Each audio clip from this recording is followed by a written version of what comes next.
I'm doing fantastic, man. All right, let me bring in my boy Chris. Chris, what's up, man? G'day, Pedro. How are you, mate? Always a pleasure. I'm fantastic. And then, is Bud Soda, is he ready? Give me a thumbs up, Bud Soda. Okay, there he is. All right, so Bud Soda, what's up, man? How you doing? Oh, out working like usual. Chris, what about you? I know you've had some crazy changes in Australia, I feel like the last month or so, right? We have, yeah. Yeah. Let's talk about that. Yeah, so I just want to say first and foremost, $1 per delivery on a stack. That's abysmal, guys. Like, what are you just doing over there? That's crazy. That's crazy, ridiculous. Right? I just looked at it. I was like, I'm outside the looking glass, like looking in, and I was like, what the fuck has gone over in America? Because I look at you guys first, because like what happens there generally 6 months later starts to move across here. So we're down to, I think our most recent changes was $6 for 2 stacked. So that was a drop down, which is about what are we looking at there? About $3 American, something around that point. So we're seeing that reduction around it. We have got so much legislation trying to push through right now. Our government is trying to change it for gig economy, calling us gig-like as an employee status. So that's a new one for us. And as a response now, Uber Eats, DoorDash, they're sending out to us as drivers emails saying, hey, here is a template to put your name on and send it across to all your members of parliament. So they're running out of options over here because they're losing that fight. Because Uber Eats just came forward just the other day, and their spokespeople said, well, if this legislation goes through and you guys all get paid a wage, essentially, which is the push, we need to raise cost for food for customers by 65% minimum, and 65% minimum increase for the cost of food via the apps, which are already raised up at this point. That's crazy. So, yeah, man. And aside from that, this is like the crux. This is where I'm like worried. They've turned around and said, cool, if this does go through as well, aside from the increase to cost, we now need to move down the pathway of where are our valuable areas, which is the cities. Regional areas may be decommissioned. So they might need to cut that loss they're having on regional areas, shut it all down, and just focus on the cities in Australia, which is opportunity lost for tens of thousands of drivers. And I'm glad you said that, because that's the first thing I thought of, Chris, was, well, damn, that takes away opportunity for those people in those areas. Yeah, and that sucks. I mean, you know, that's ridiculous, you know? Hey, Matt, let me ask you. So tomorrow, I want to get your perspective on this. So tomorrow, you wake up and base pay is 50 cents. Are you working for DoorDash tomorrow? 100%. Tell us why. Because at the end of the day, we're going to look at the total number that's being paid out. So some of us don't have any other app other than DoorDash. I've been on wait lists for multiple apps, like whether it's Spark, whether it's Uber, whether it's Grubhub, whether it's whatever it is. Some like in my market, I don't have Flex, I don't have Roadie, I don't have Curry, all that stuff. Yeah, we don't have none of that. DoorDash owns my market. I know people that have Uber, and they'll turn it on, and they might see 4 offers that day, and then they may not even hear their phone go off for another 2 more days. Grubhub, same thing. I mean, it's at the end of the day, we're looking at the total payout, miles to money. Yeah. So, I mean, if it doesn't make money, it doesn't make sense. You just don't take the offer. Yeah, that's a good point. I don't disagree with that. Bud Soda, tomorrow, I think you put I can't remember if I think you put a 1 in the chat. So tomorrow, DoorDash base pays 50 cents, or let's say the base pays nothing, and they say, hey, we're going to show you offers, and if a customer tipped, you're going to keep that. And if they didn't, it's going to say 0, and you're going to have to maybe get a cash tip, right? Let's say the app would say that. I wouldn't be surprised if anything, you know? So what is Bud Soda going to do? Are you going to become an extreme cherry picker and only hit it when it says dash now or schedule ahead? Like I used to work back in the day. I'll revert back to extreme cherry picker. None of these programs be worth working. None of these streaks be worth doing. In my market, they tried to take away miles pay once. I used it to my advantage, but they bought it back like within 2 weeks. Like orders weren't getting done, drivers weren't coming out, and they got like an extreme amount of customer complaints. So they think this is gonna fly in my area. Heck no, it won't. Now I know there's areas like where I know Nug's been deactivated, but like Akron, now people will sit there and take $2 for 10 miles in that area. He has proven that more than once. Like he did videos on it. So there's people who will do that, but what I think ultimately they're trying to do is push people to earn by time. They're trying to push for earn by time. Yes, they do lock it out when the system sees that, majority orders are decent tips to high tips. So like $3 plus. So like a suggested tip on most orders is $3 plus, or at least $2.50 for a really small order. And they tack on extra fees when it's small. I had an Uber Eats today where someone ordered 1 liter of water and they lived 7 miles from the 7-Eleven. It's like, are you crazy? I canceled that right away when I saw it, and I had to bet on which one it was because Uber doesn't tell you address information, and I picked right. And I only took it because the other order was going somewhere I wanted to go.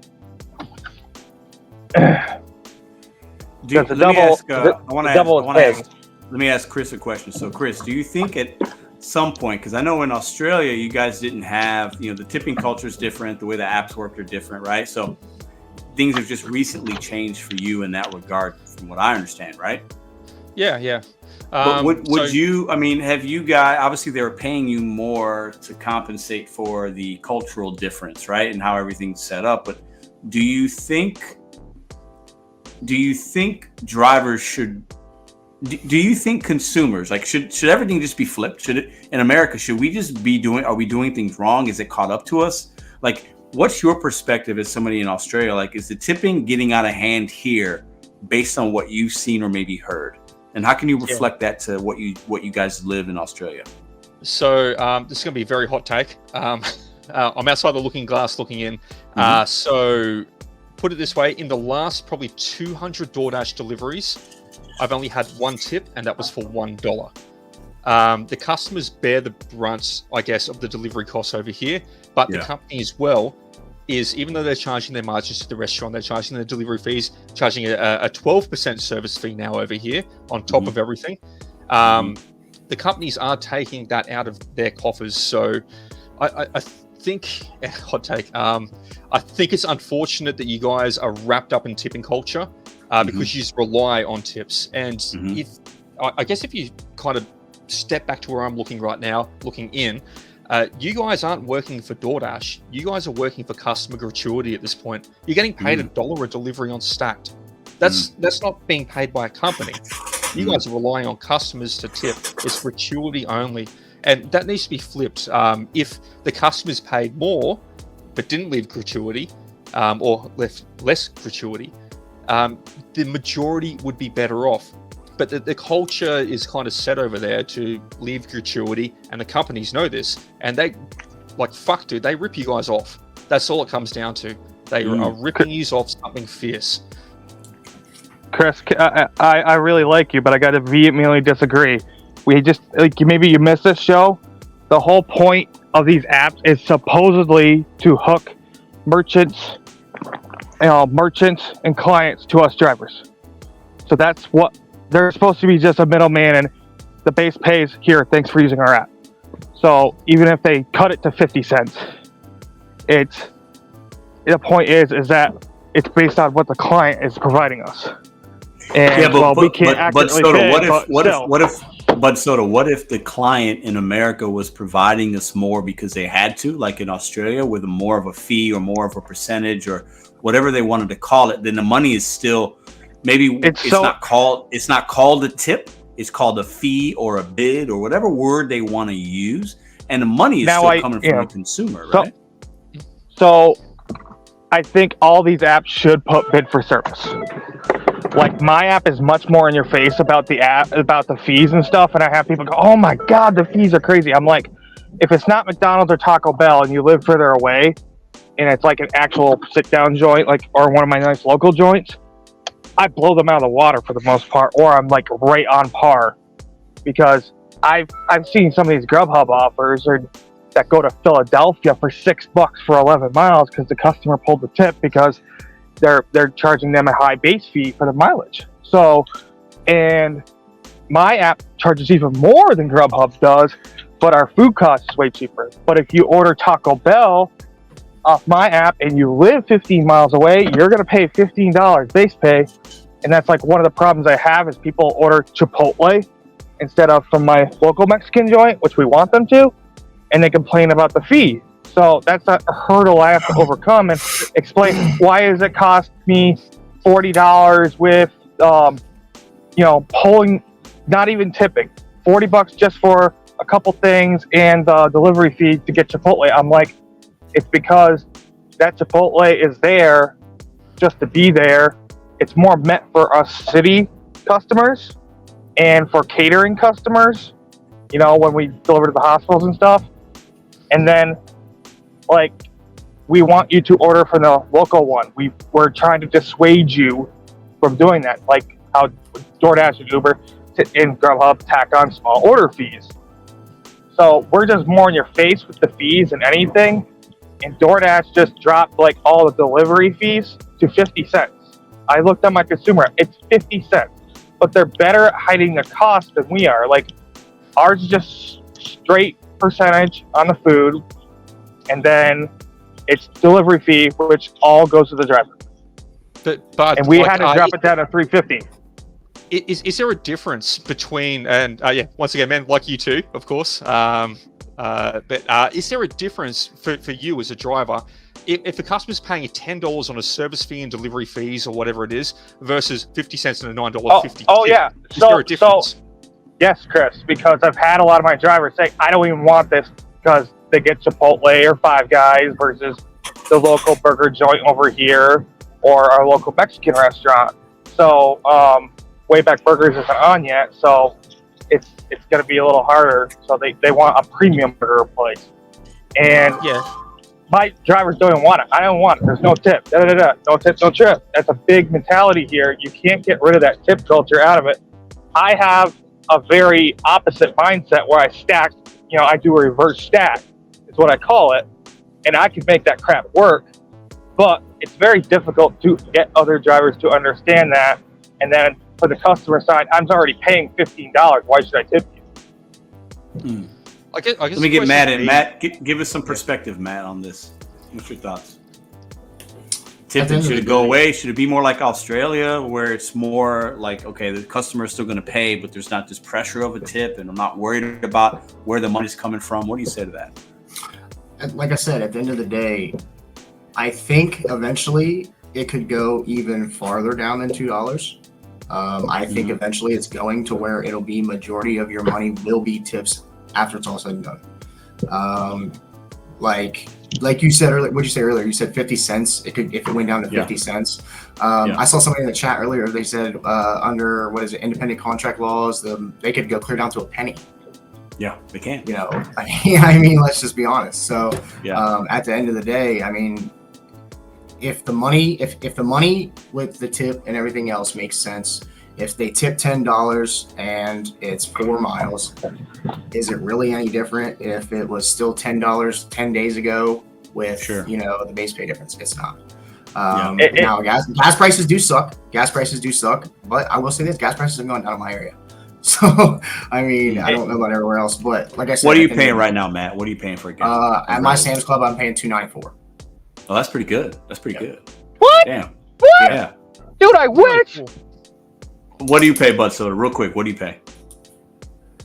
My cheapest it's been is $3.67 for the member price. The average is $3.80 to $4 in this area, and if I go up north, it's $4 to $4.25 a gallon.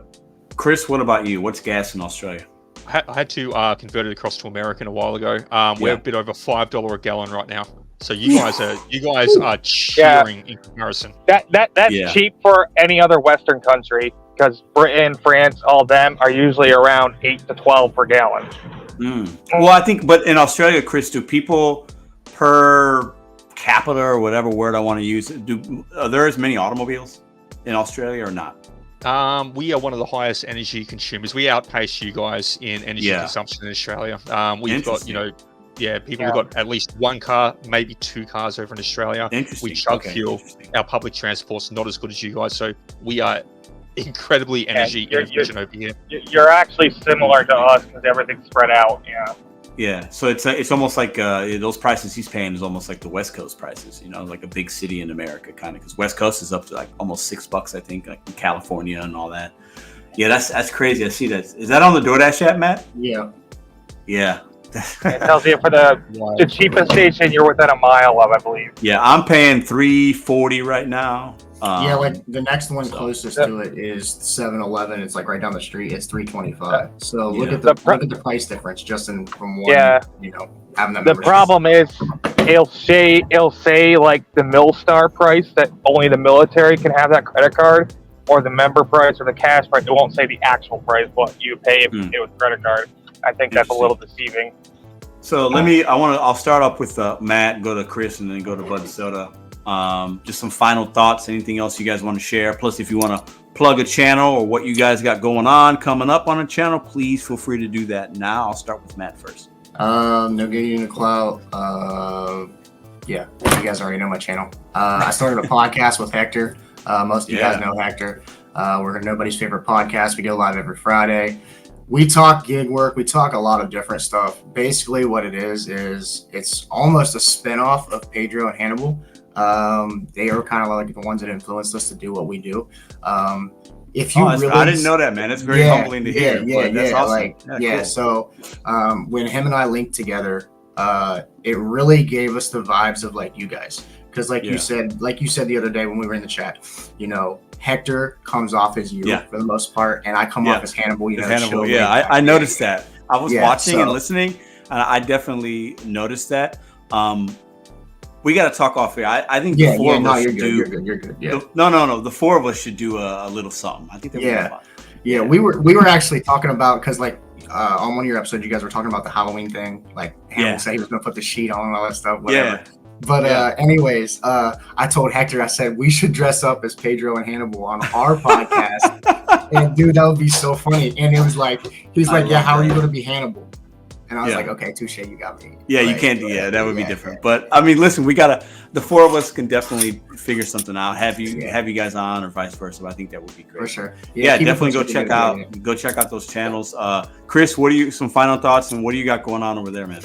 Yeah, sure. So just my YouTube channel, Chris Boy. I do gig driving over in Australia. If you want to see the other side of the pond, tune in, of course. I've always got videos coming out at least once a week. I think just a final thought from myself across the entire segment. I just want to do a bit of a parable across to the gig community versus Sylvester Stallone, an actor that I think we all know. So before the Rocky movie, Sylvester Stallone had $100 in his pocket, and he was at rock bottom, destitute.